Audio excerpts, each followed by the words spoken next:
Well, we'll just see if we can't change Joni's perspective. Joni Mitchell.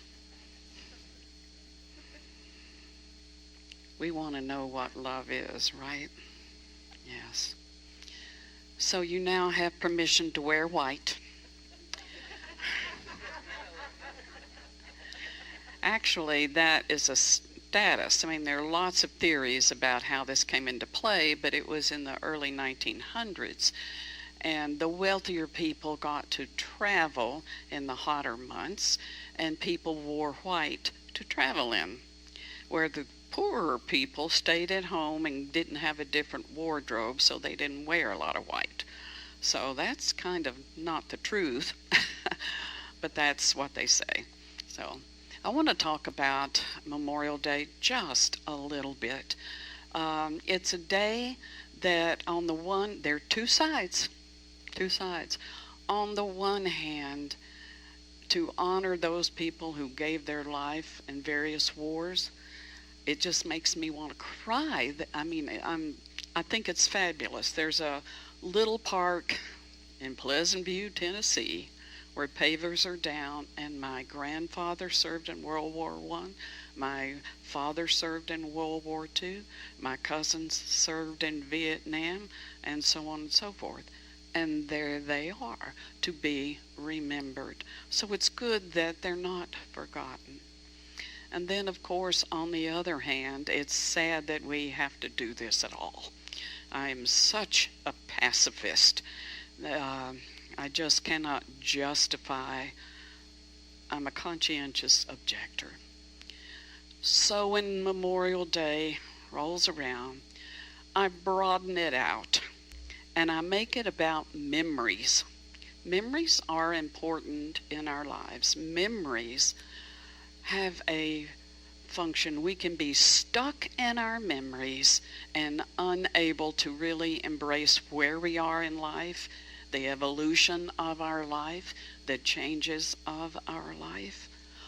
Or we can look at our memories and say, well, what do I see when I look at my memories? Very early on as children, we create the story in our mind. And the story gets repeated. Well, tell me about yourself, Donna. Well, I was born in Nashville, Tennessee, blah, blah, blah, and blah, blah, blah. And it never changes.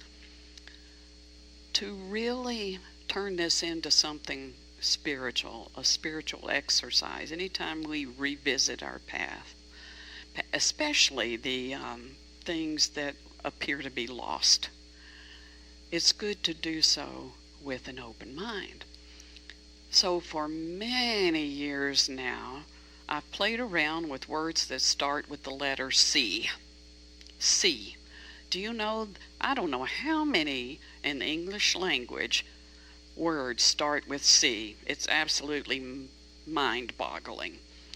But I have certain C words that I like to play around with. And if you haven't noticed, today's theme is kind of play. So I look at situations in my life, and these are the polar opposite things that I notice.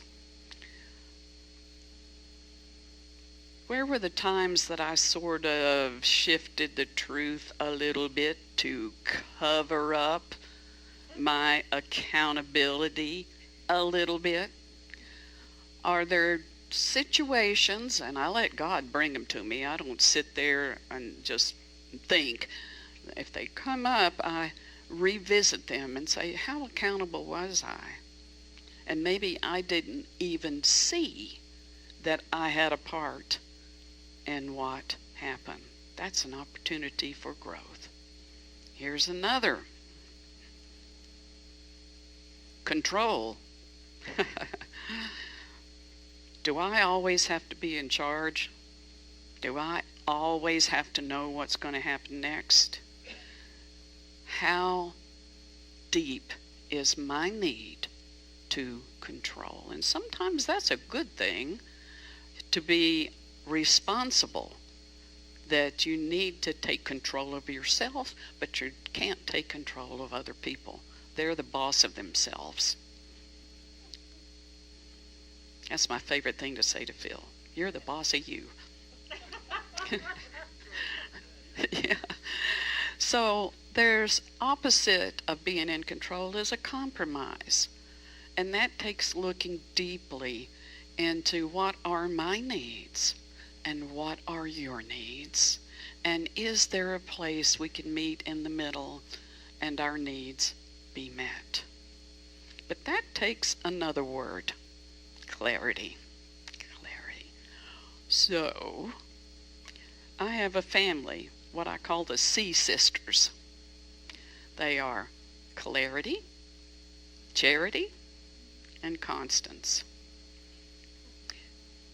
My memories are when I was a child, and you've heard a lot about this, we lived in a little house on a dead-end road, and next to that little house were a field of weeds, and on the other side of the field of weeds, there was a creek.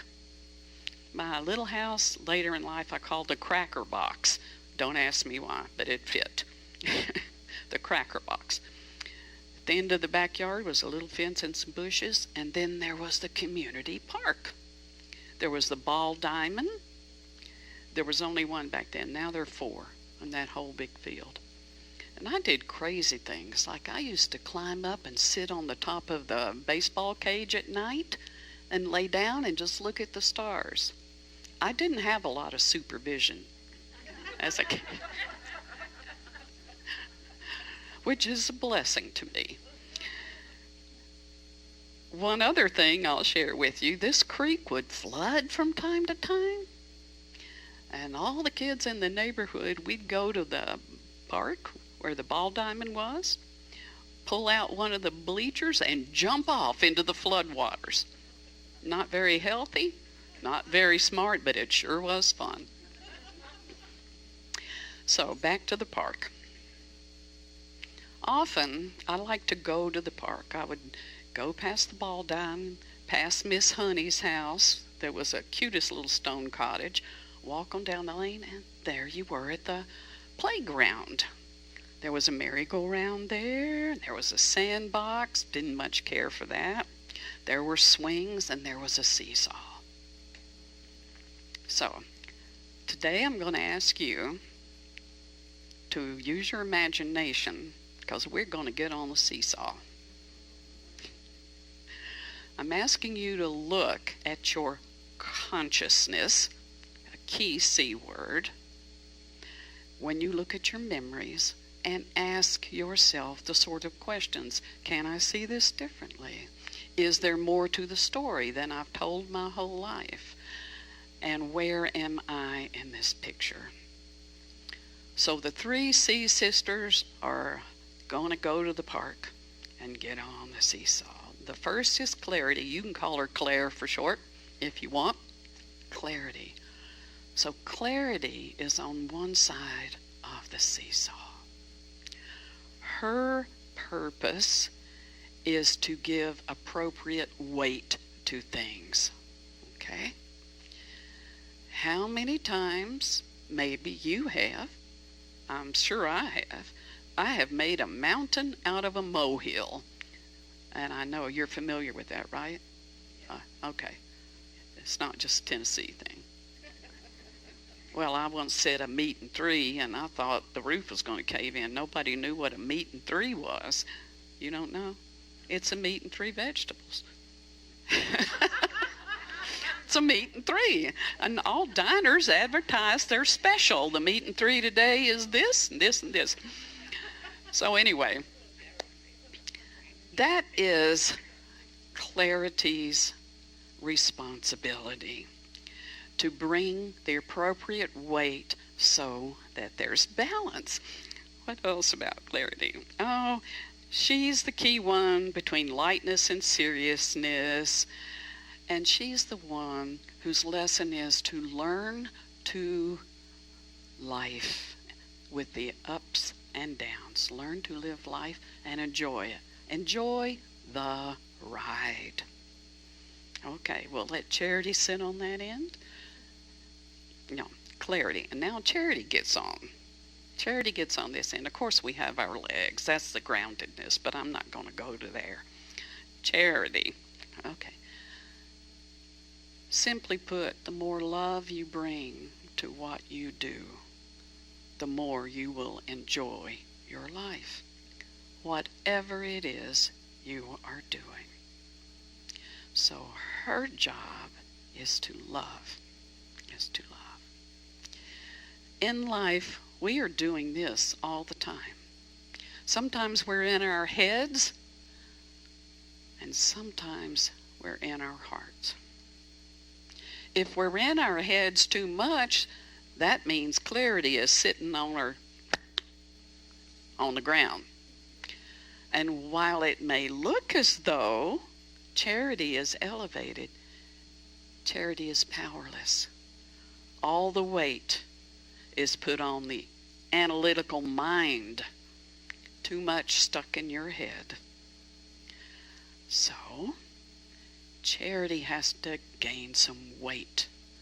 We have to remember the power of love in our life.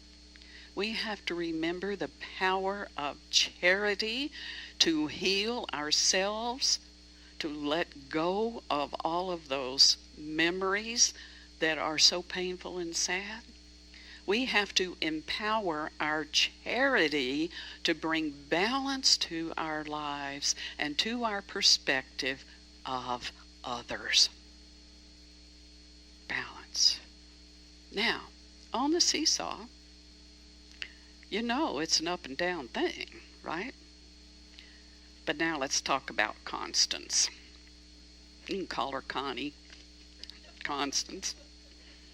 This is another crazy thing that I did as a kid, and I wasn't the only one. While you've got two doing this, somebody is straddling the fulcrum doing this. The third person. That third person is Constance. Constance. And that represents your consciousness. And the thing Constance could do as consciousness is bring to bear a little more weight over here and a little more weight over here. In other words, we can let go and let God, and we can be balanced. Okay, so let me see. This was kind of complex. Yes, consciousness is the fulcrum. Constance is the witness of the motion. Constance in spiritual practice is the silent witness, the spiritual witness, who allows it all and sees it all. Doesn't favor charity over clarity, because Constance knows we need both. We need a balance of mind and heart. Life can be a lot of fun when we step back and see our consciousness. Once we see our consciousness, we'll be on the seesaw. The seesaw. Okay, now, I studied with Buddhists for a while. I learned so much. In meditation, and some throughout the day, you know, their path is about mindfulness. It's about mindfulness. Throughout the day, they program their cell phones, or they program their watches for a little bell to go off. Ding! And that immediately would draw you to the present moment and back to being the spiritual witness. Most of the time, our ego has us hijacked. We're so lost in the illusion and the dream and giving it meaning based on what other people say it ought to mean, or what we think it ought to mean based on the stories we've been telling ourselves, that we don't even notice.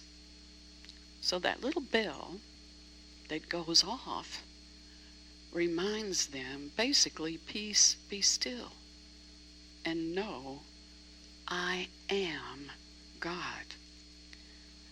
I am the divine presence always here. I am the divine witness of everything, and I bring balance to everything. I heal everything.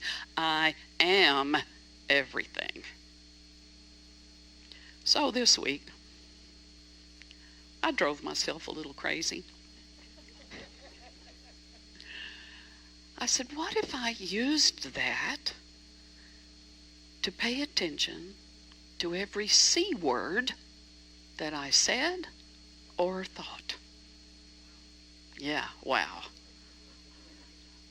You can try this if you want, but I warn you, if you're compulsive in any way, back away.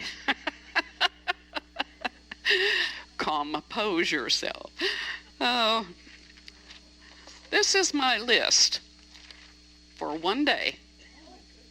And that's not even all of them. This doesn't include the ones that I kept waking up and thinking. Needless to say, I didn't have a lot of quality sleep that night because I was so focused on paying attention to my C words. I know. This is just real quick. Let me entertain you. Confusion, cogitation, confounded, contemplative, center, comfort, choice, cognition, correct, compressed, curve, cuss, conviction, complain, complete, convoluted, compare, cost, conflagration, comment, commence, contour, conspicuous, clap, clasp, challenge, comical, check, cash, card, carpet, climate, commodity, car, cartoon, care, crook, canned, curve, crisp, cunning, cusp, culprit, color, consume, companion, confidence, confiscate, convention, conspire, concert, cat, category, cantaloupe, commence, compound, confront, contort, conversion, and finally, conclusion.